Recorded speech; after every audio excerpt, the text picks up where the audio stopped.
오늘 말씀은 누가복음 1장 26절에서 38절까지입니다.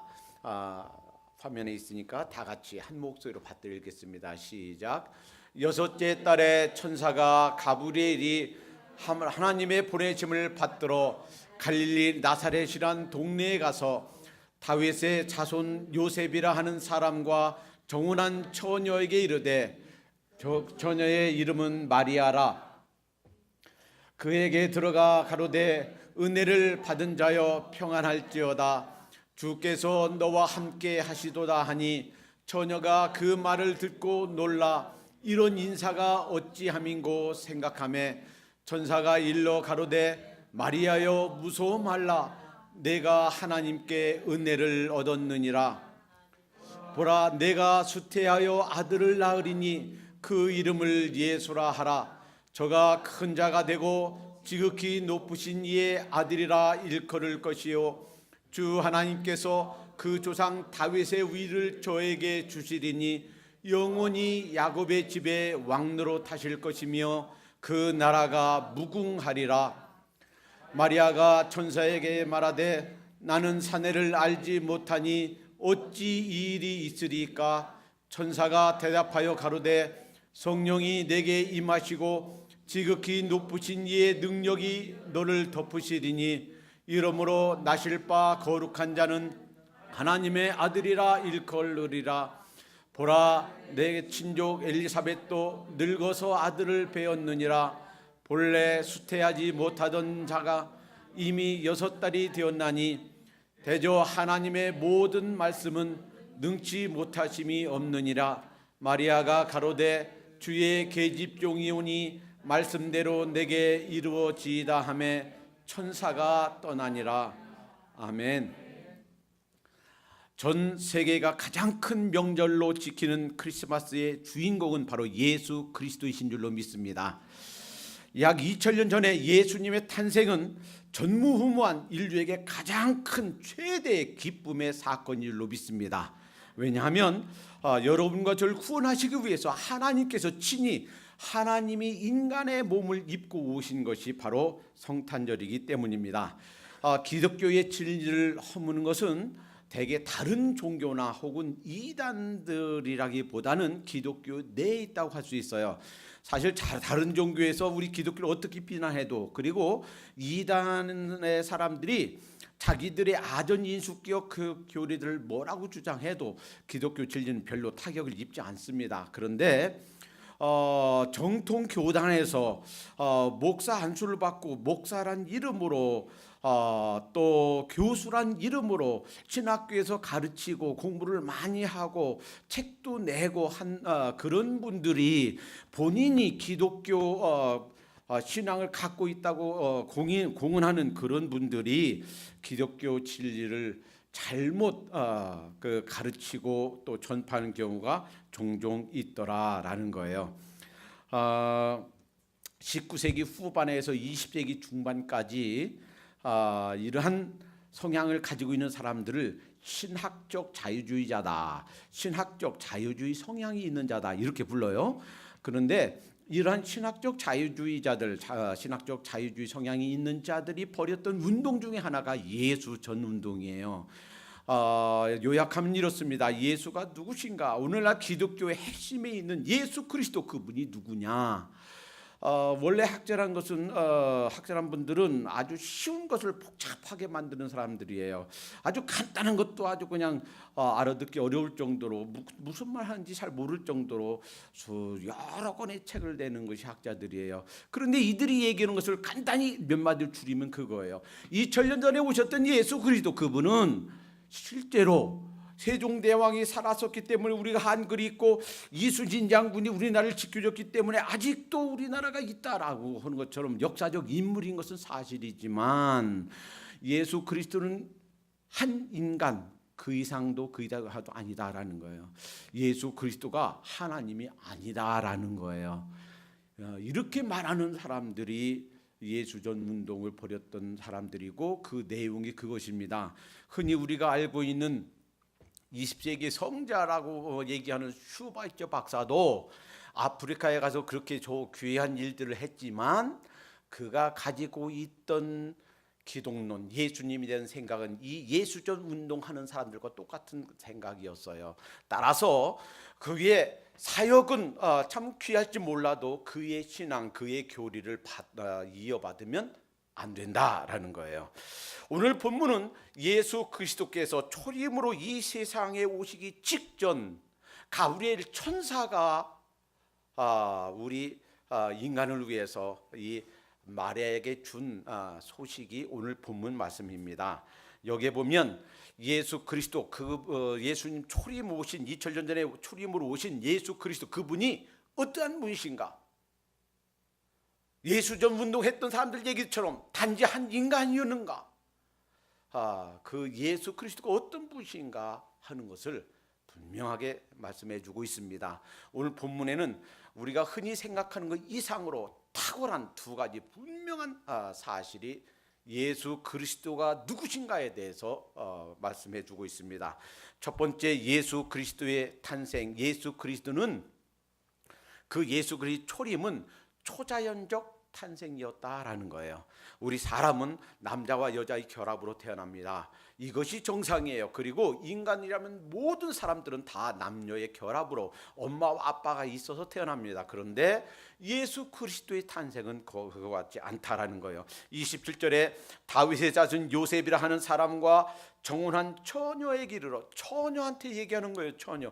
아직 결혼하기로 약속만 했지 아직 결혼하지 않았어요. 동거하지 않았어요. 남녀 결합이 없었어요. 이러한 처녀에게 와서 얘기하는 거예요. 31절, 보라 내가 수태하여 아들을 낳으리니 그 이름을 예수라 하라. 아니 아직 결혼 생활하지 않았는데 잉태한단 말이에요. 수태한단 말이에요. 그리고서 아들인지 딸인지도 얘기하는 거예요. 아들을 낳을 거란 말이에요. 그리고 이름을 예수라 하라. 이름까지 지어주는 거예요. 누가? 천사가. 이 소리를 듣고 어떻게 감히 그냥 가만히 있을 수 있습니까? 이 마리아가 그 천사에게 묻습니다. 34절, 마리아가 천사에게 말하되 나는 사내를 알지 못하니 어찌 일이 있으리까? 나는 처녀입니다. 아직 결혼생활 하지 않았습니다. 어떻게 이런 일이 있겠습니까? 35절, 천사가 대답하여 가로되 성령이 내게 임하시고 지극히 높으신 이의 능력이 너를 덮으리니 그러므로 나실 바 거룩한 자는 하나님의 아들이라 일컬으리라. 그러니까 예수님의 탄생은 누가 뭐라고 해도, 어떤 학자가, 어떤 지식인이, 무슨 책을 쓴 어떤 누가 뭐라고 한다 할지라도 예수 그리스도의 탄생은 초자연적 탄생이다. 인간의 결합으로 태어난 것이 아니고 하나님의 능력으로 태어난, 남녀 결합이 없이 태어난, 하나님의 능력으로 태어난 초자연적 탄생으로 오신 분이 바로 예수 그리스도다라는 거예요.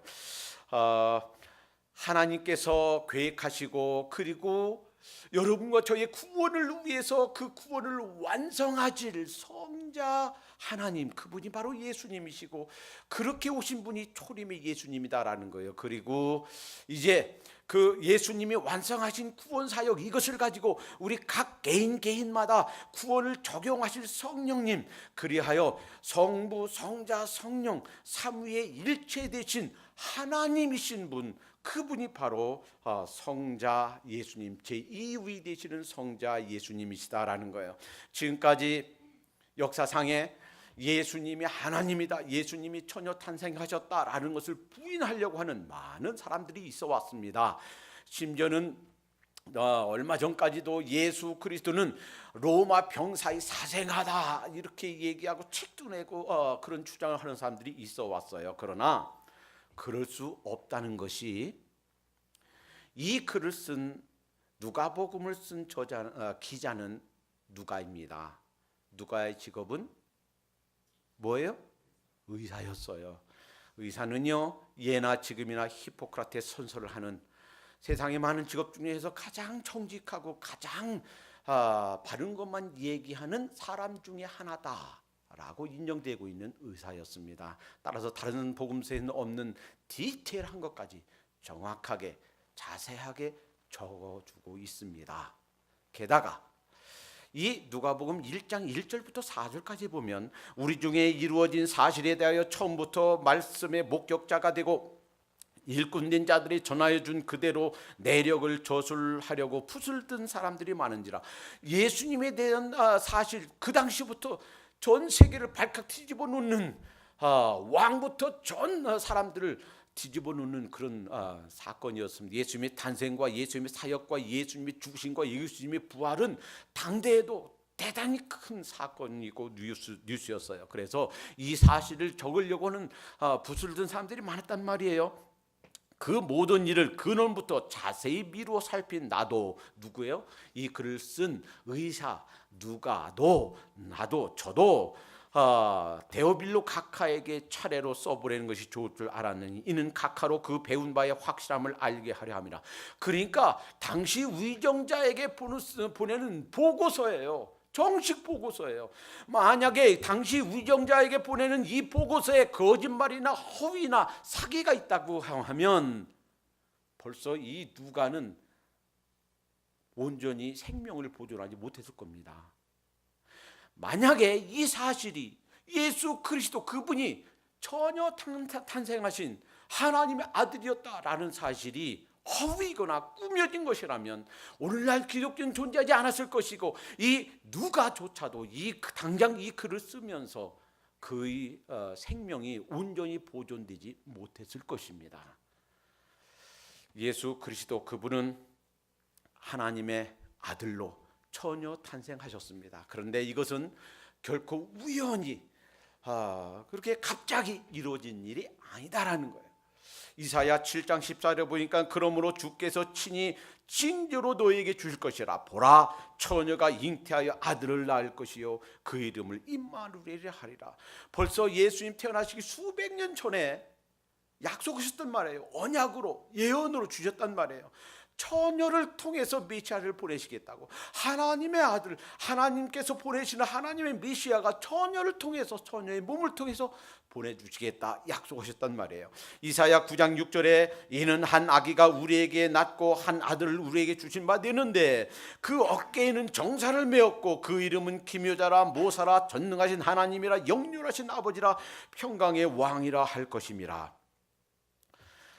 예수님이 오셨다가 가시고 약 300여 년쯤 지났을 때쯤, 당시의 감독이었습니다. 나이도 많고 학식도 있고 존경도 받고 그리스도인 사이에서 많은 지지를 받던 한 감독, 그의 이름은 아리우스였습니다. 그 사람이 이런 생각을 했어요.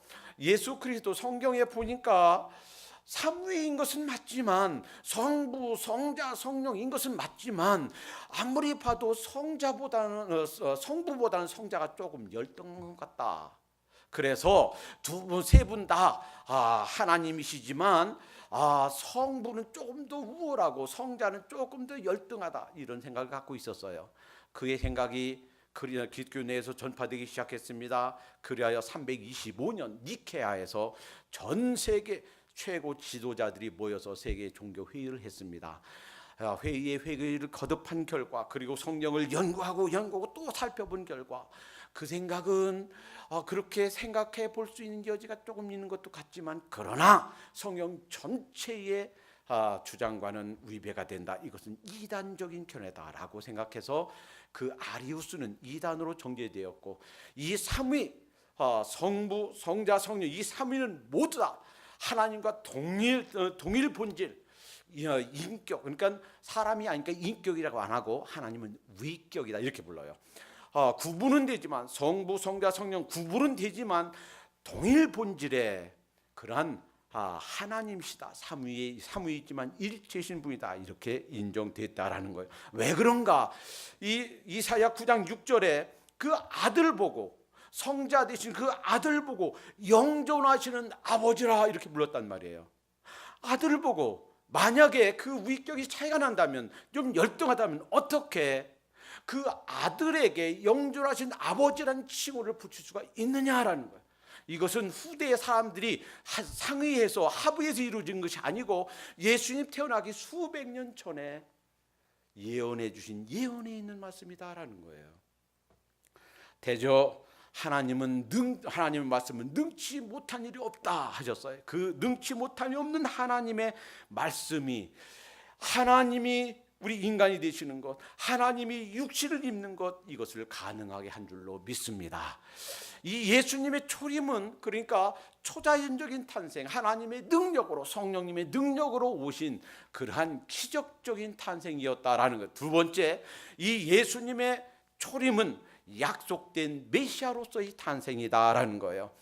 이 약속된 메시아는 다윗의 위를 가지고, 즉 다윗이 왕으로서 이렇게 있듯이 왕, 그 왕인데 영원한 왕으로 오시는 그러한 왕이다라는 거예요.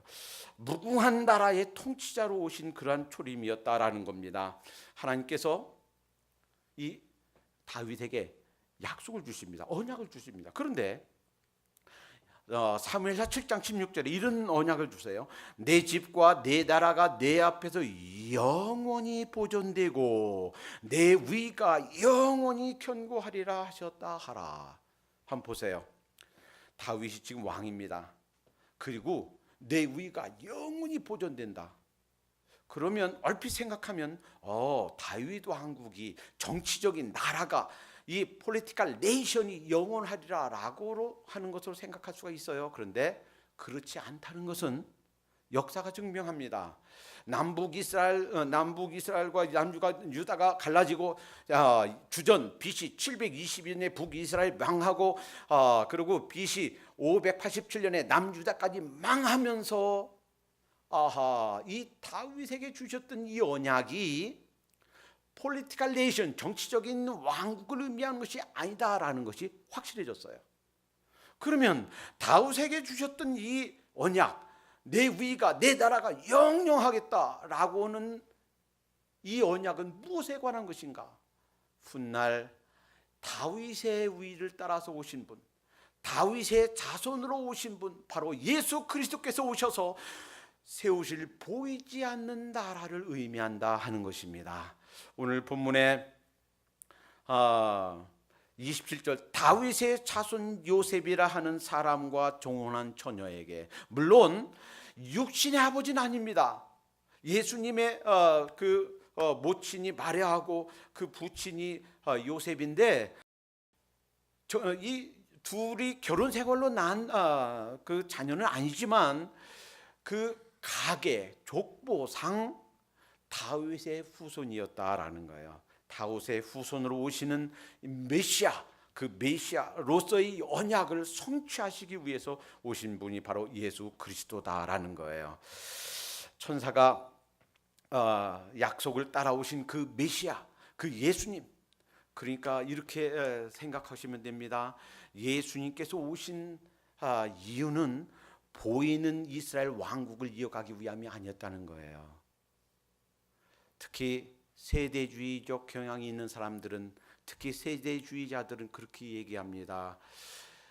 이스라엘의 왕으로 오신 분이고, 정치적인 이스라엘, 그리고 그들이 왕노릇하고 천년간 이 땅에서 지금 이런 나라들과 같이 이렇게 예수님이 다시 오셔서 거기서 천년 동안 왕노릇하고, 그때 예수님 믿는 우리들은 몸이 변화되고 또 죽었던 날들 변화되어서 시장도 하고 도지사도 하고 통장 반장도 하고 이렇게 해서 지내면서 천년 동안 통치할 거래요.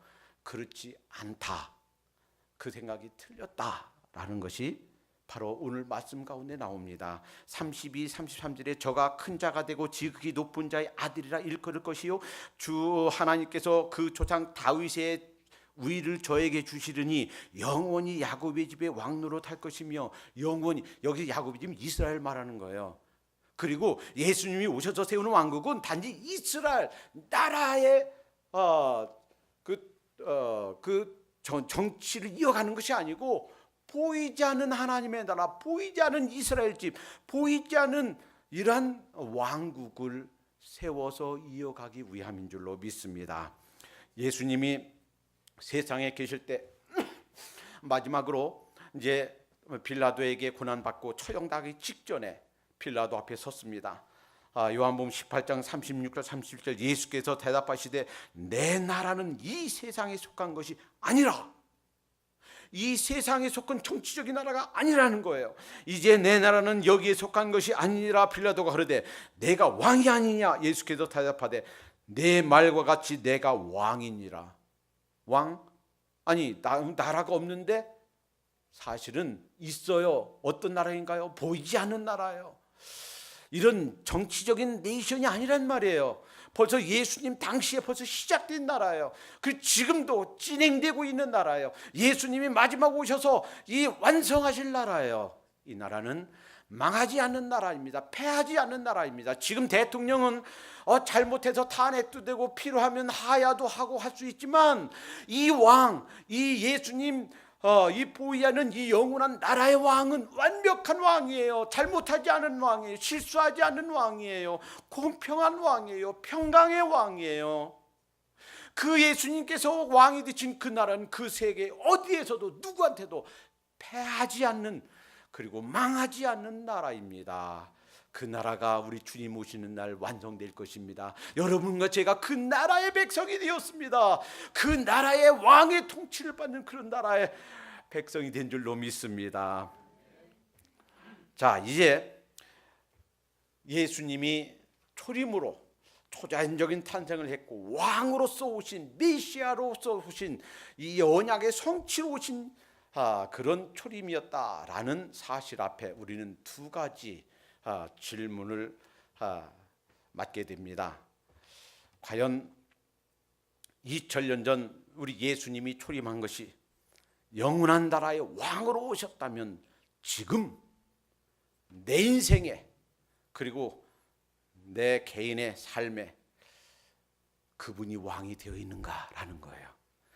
아직 그분이 내 왕이 되어 있지 않다면, 아직 그분과 나는 왕과 그분의 백성으로서 관계가 아직 맺어지지 않았다면 그 주님을 왕으로 모셔드리기를 간절히 부탁드립니다. 우리 삶에 아무런 간섭을 받지 않고 살고 싶어요 라고 한다면 사실은 그 내 삶의 주인은, 그 왕은 바로 나입니다. 많은 사람들이 그렇게 생각할지 몰라요. 아무도 간섭을 받고 싶지 않습니다. 그런데 그것이 아무런 간섭을 받지 않고 사는 것이 굉장히 좋고 행복할 것 같지만, 그러나 굉장히 불행하고 나쁜 것이란 것을 깨달으시기 바랍니다. 나한테 잔소리해주는 아내가 있다는 것, 나한테 잔소리해줄 남편이 있다는 것, 나한테 간섭하는 부모님이 계시다는 것, 나한테 간섭하는 자녀가 있다는 것, 나한테 이래라 저래라 하는 상사가 있다는 것, 나한테 이래라 저래라 하는 친구가 있다는 것이, 이것이 얼마나 행복하고 기쁜 일인지. 대한민국에 산다면 대한민국 법의 간섭을 받으면서 살고 있습니다. 이거 해라 저거 해라, 이렇게 가면 안 된다 저렇게 가면 된다, 화살표가 이렇게 오니 외길이라고 그랬는데 저쪽에서 차고 온다 그러면 사고가 나죠. 이런 대한민국의 법을 우리는 간섭받으면서, 그 법에 의해서 간섭받으면서 삽니다. 미국에 살고 있는 우리들은 미국 법에 의해서 간섭을 받으면서 삽니다. 이렇게 간섭을 받으면서 사는 것이 얼마나 기쁘고 행복한 일인지. 아무런 간섭도 받고 싶지 않습니다. 나 혼자 내가 원하는 대로 마음껏 하며 살고 싶습니다. 그러면 행복할 것 같지만 사실은 나도 모르는 사이에 내가 왕이 되어 사는 것이고, 그래서 내 마음대로 사는 것 같지만 사실은 그게 아니고 내 속에 거하는 죄의 지배를 받으며 사는 것인 줄 믿습니다. 그래서 로마서 6장 11절 12절에 그러므로 너희는 죄로 너희 죽을 몸에 왕 노릇하지 못하게 하여 몸의 사욕에 순종치 말고 그랬어요. 자, 이제 주님의 초림을 기억하면서 주님께서 왕 되시기 위해서 세상에 오셨다고 그러는데, 내가 왕 되신 주님을 왕으로 모시고 살고 있는가? 아직도 내가 왕으로 내 맘대로 살고 싶어 하지 않고는 있는가? 지금 내 인생의 왕은 누구인가 점검해 보도록 하십시다. 살펴보도록 하십시다. 가장 행복한 인생이 무엇인가? 그 예수 그리스도를 왕으로 모셔드리는 삶인 줄로 믿습니다. 그 왕의 통치를 받으며, 그 왕의 간섭을 받으며, 그 왕의 명령 따라서 그 왕의 명령이 무엇인가, 이것을 살펴보기 위해서 날마다 그 왕의 명령 성경을 살펴보며 사는 삶이 가장 행복하고 아름다운 생일 줄로 믿습니다. 두 번째, 이 귀한 사실은 한 여인의 순종을 통해서 이루어졌습니다.